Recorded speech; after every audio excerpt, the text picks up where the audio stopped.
We're living in times where our health is our true wealth, and eating healthy on a budget is not a myth. And with some careful planning, making meals that are nutritious, delicious, and affordable can be your new reality. Thank you for joining us and welcome. My name is Mira Johnson.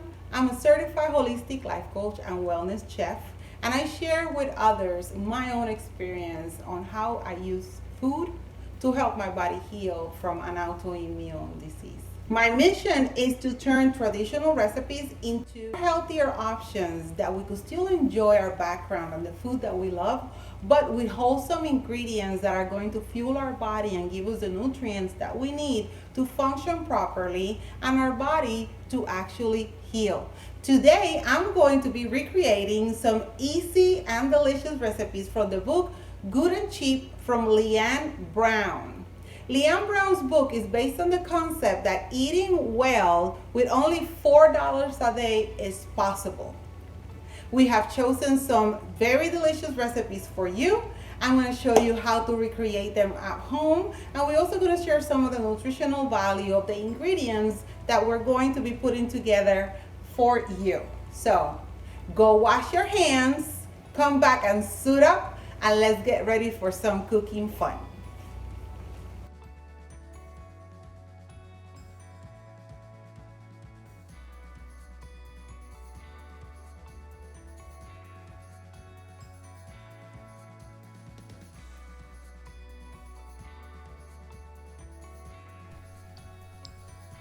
Now let's rinse dry and start preparing our vegetables. We're gonna dice our red potatoes. I like using red potatoes because they are a complex carb. They have less starch. But if you only have white potatoes, that's fine. Just rinse them and let them soak in water. And then after about an hour, release that water, change it, and continue to do that until you get all the starch out of excess starch out of your potatoes.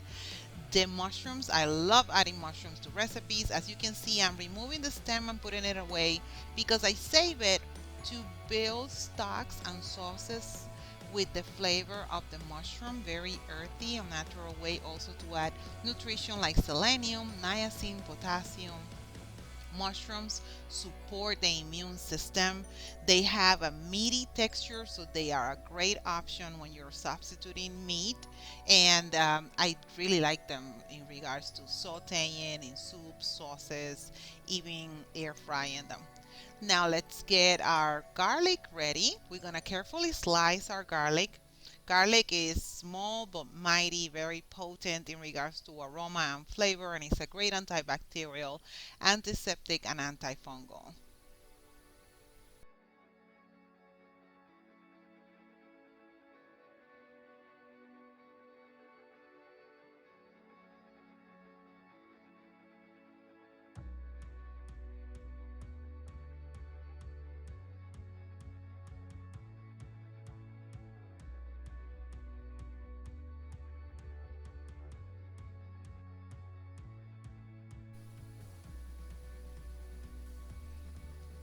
In a heated pan, now let's add a little bit of ghee. I would say like half a teaspoon is enough because ghee is concentrated, but it's great to add flavor and replaces regular butter. Ghee is butter without the casein and lactose. Now spread it real good on your pan to make sure nothing sticks. Now we're going to add our potatoes first. We're going to saute them on the ghee. If you have avocado oil, you could also use avocado oil. Now we're going to let the potatoes cook for about 3 to 5 minutes. Just salt them a little bit so they can start getting some flavor with the salt and pepper. And after 3 to 5 minutes, come back with the spatula and move them around so the parts that have not browned get a chance to get nice and brown. Once you do that, you could push the potatoes to the corner of the pan and then add your mushrooms and your garlic. There you go. You could add a little bit of salt and pepper at this point if you like.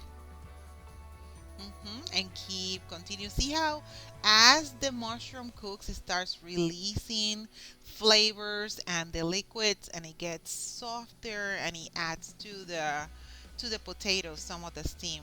Now my eggs, I cooked them separately. These are over easy, medium, kind of like the yolk.